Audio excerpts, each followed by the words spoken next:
ಭವನ. ನಾವು ಇಂದು ಸಂಸತ್ ಭವನದ ಬಗ್ಗೆ ಮಾಹಿತಿಯನ್ನು ತಿಳಿಸುತ್ತಿದ್ದೇವೆ. ನನ್ನ ಹೆಸರು ಆಂಜನೇಯ. ನಾನು 8ನೇ ತರಗತಿಯಲ್ಲಿ ಓದುತ್ತಿದ್ದೇನೆ. JSS ಕೃಷ್ಣಗೆರೆ. ನನ್ನ ಹೆಸರು ಶಂಕರ.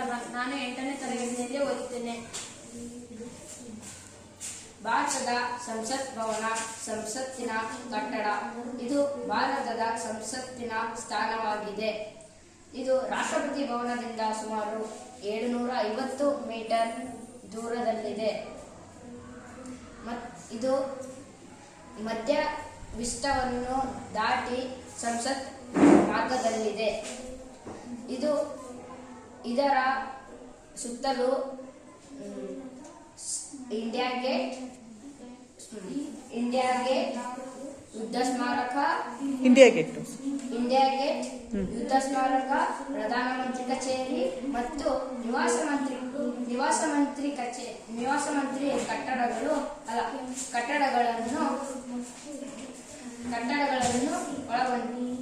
ಒಳಗೊಂಡಿದೆ.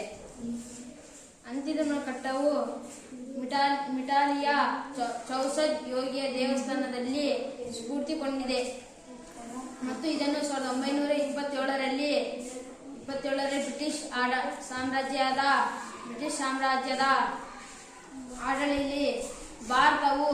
ಆಡಳಿತದಲ್ಲಿ ಭಾರತದಲ್ಲಿ ಬ್ರಿಟಿಷ್ ಆಡಳಿತ ಅತ್ಯಂತ ನಂತರ ಇದನ್ನು ಭಾರತೀಯ ಸಂವಿಧಾನ ಸಭೆಯು ಸಾತ್ಮೀಮಗೊಂಡಿತ್ತು. ಭಾರತೀಯ ಸಂವಿಧಾನ ಸಭೆ ಅಂಗೀಕಾರ ಮಾಡ್ಕೊಳ್ತಿದ್ದನ್ನು ಅವ್ರು ಒಪ್ಪಿಸ್ಕೊಳ್ತು ಅಂತ ಅಲ್ವಾ?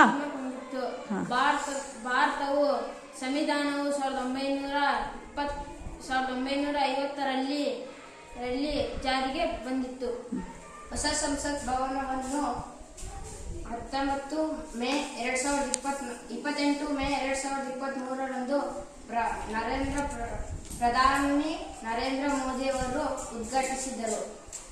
ಹಾಗಿದ್ರೆ ಇದು ಹಳೆಯ ಸಂಸತ್ ಭವನ. ಹೊಸ ಸಂಸತ್ ಭವನ ಕೂಡ ನರೇಂದ್ರ ಮೋದಿ ಅವರು 2023ರಲ್ಲಿ ಉದ್ಘಾಟನೆ ಮಾಡಿದ್ದಾರೆ. Okay, thank you.